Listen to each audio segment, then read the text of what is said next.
你以为人类最强的本能是活下去，不一定。有些人真正上瘾的不是求生，而是那种一点一点把自己搞烂、搞乱、搞崩的感觉。你以为你在放弃，其实你的大脑正在领奖励。你以为你在逃避，其实你在享受一种更黑的东西。毁掉自己之后，终于不用再证明什么的解脱感。自我毁灭最可怕的地方，从来不是它让你痛苦，而是它让你爽。这期看完，你会发现，你那些一时冲动根本不是冲动，你那些管不住自己根本不是失控，而那个你以为在伤害你的东西，很可能是你自己亲手喂大的。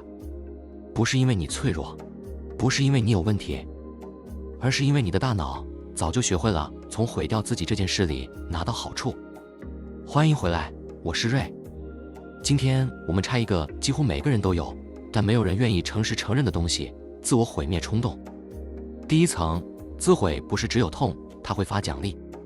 先打破一个迷思，很多人以为自我毁灭就是纯粹失控、纯粹痛苦，但如果它只有痛，人根本不会一再重复。真正麻烦的地方在于，自毁从来不是纯痛苦，它里面掺了释放感，掺了补偿感，还掺了一种终于不用再撑的快感。从心理动力的角度，弗洛伊德曾用 Thanatos， 也就是死之驱力，去解释人为什么会反复靠近瓦解、归零、破坏和耗损。这个概念不是现代神经科学的标准答案，但他抓到了一件很黑的事：人不只会追求生，也会追求某种终止。从神经机制来看，杏仁核 amygdala 处理威胁和焦虑，岛叶 insula 跟厌恶、身体感受、情绪强度有关。而当一个人进入干脆毁掉算了的状态时，大脑有时候会把这种放弃当成一种短期减压，于是奖赏路径也被卷进来了。白话翻译就是，你不是只在痛苦，你的大脑有时也会把毁掉当成一种解脱。这就是为什么有些自毁行为明明知道后果很烂，做下去却还是会爽一下。不是因为你真的想结束，而是因为那一刻你终于不用再扛。例子：烟酒成瘾不只是放松，而是温柔的慢性自毁。抽烟、喝酒是最典型的例子。很多人说我只是在放松，这是真的，但不够完整。因为如果只是放松，你不会明知道它在伤你，还反复靠过去。你点一根烟，吸进去那一刻为什么会松？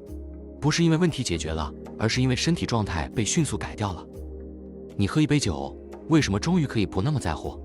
不是因为现实变轻了，而是因为警戒被压低了。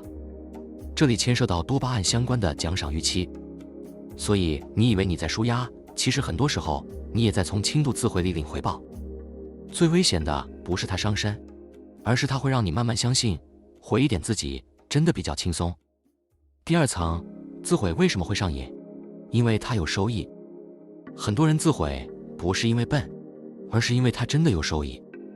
第一个收益叫免责感。真正让人受不了的，常常不是失败本身，而是这句话：我认真过了，结果还是不行，这太痛了。所以大脑会找一条更好吞下去的路，那我就不要认真，我就先脱掉，我就先弄烂。这样最后如果真的失败，我还可以告诉自己，不是我不行，是我本来就没有认真。这就是为什么拖延那么黏，因为它不只是逃，它还是一种提前替自己脱责。第二个收益叫控制感。现实太多东西不受你控制了，工作、关系、未来，别人怎么看你都不是你说了算。但有一件事你永远可以自己决定，就是把自己搞坏。所以有些人真正迷恋的不是毁坏本身，而是那种感觉，至少这一次是我选的。表面上看是失控，但心理上的甜头是，这不是世界对我做的，这是我自己做的。第三个收益最黑，叫报复感。很多人自毁不只是对自己，也是对世界。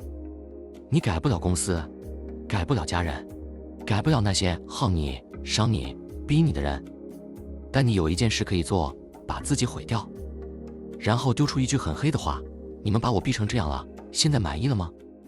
所以有些人会越来越过头，熬夜、暴食、乱花钱，把前途搞烂。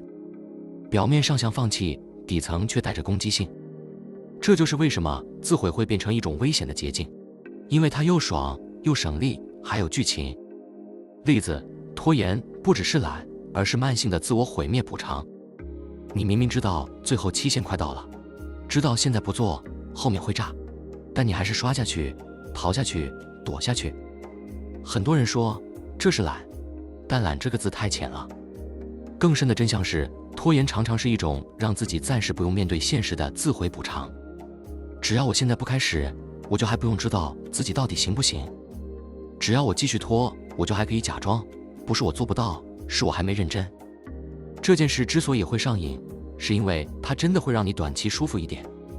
你不是不知道会出事，你只是先拿到了那一下，现在先不要面对。所以拖延不是单纯时间管理差，它经常是温和版的自毁冲动。你一边知道它会毁掉你，一边又从里面拿到减压、免责和缓冲，这才是它难解的地方。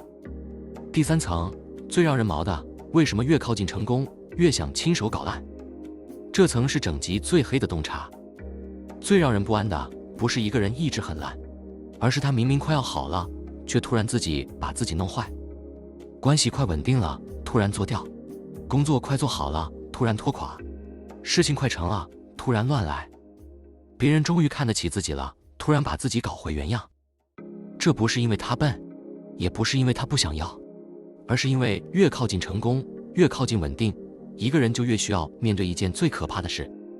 如果我认真了，投入了，相信了，结果还是失败，怎么办？这个问题太重了。所以有些人选择在那之前先自己动手。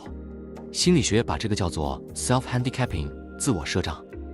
白话是，与其冒着我全力以赴还是输了的风险，不如先制造一个失败的理由。这样输了，至少还能说，不是我不配，是我没让它发生。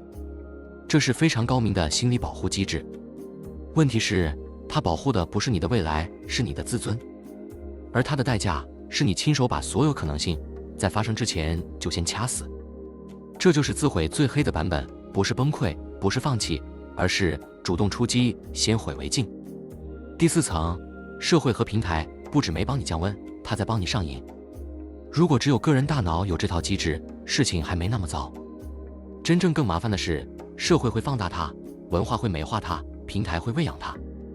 我们现在活在一个非常擅长包装毁灭的环境里，灾难新闻会黏住你，末日电影会吸住你，失控、崩坏，把自己烧完的人设被写成很酷、很真、很有灵魂。这会造成什么？它会让很多人开始误会，自毁不是问题，而是一种深刻、一种强度，甚至是一种魅力。再加上平台算法天生偏好负面、冲突、崩坏，你会越来越常接触到那些世界快完了，一切都烂透了，反正都没救了。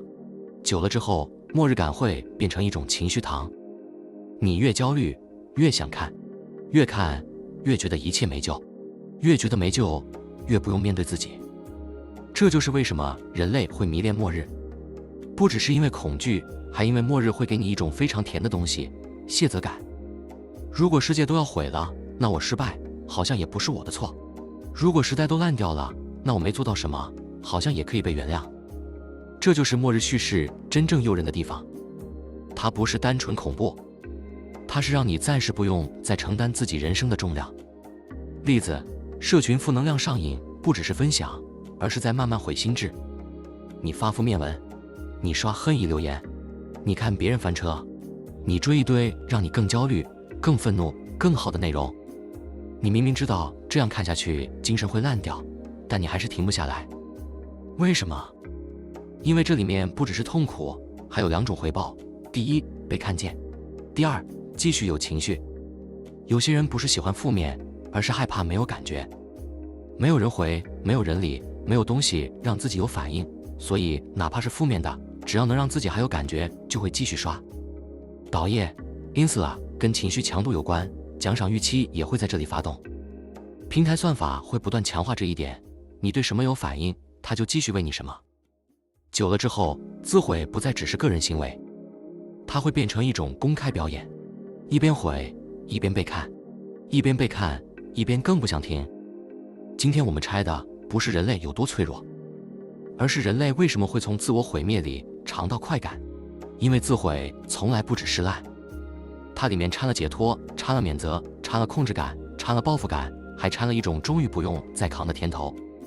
从 Thanatos 这种心理动力概念到杏仁核、导液、奖赏预期、多巴胺这些神经层面的解释，有一件事是一致的：人不是只会求生，人也会反复靠近那些会耗损自己的东西。所以很多人不是不知道自己这样会毁，他只是舍不得停，因为一旦停下来，他可能就得重新面对那个更可怕的问题：如果我不再毁自己，那我到底要怎么活？这就是自我毁灭冲动真正让人上瘾的地方。它最可怕的不是让你一下子结束自己，而是让你一点一点习惯把毁掉自己当成最顺手的减压方式。你以为你在放弃，其实你在上瘾；你以为你在失控，其实你在享受；你以为你想消失，其实你只是不想再撑了。而那个感觉，你的大脑已经知道怎么奖励你了。好，今天就先到这里。如果你看完这期发现自己某个角落被说中了，记得订阅这个频道。我是瑞，我们下次见。Look closer.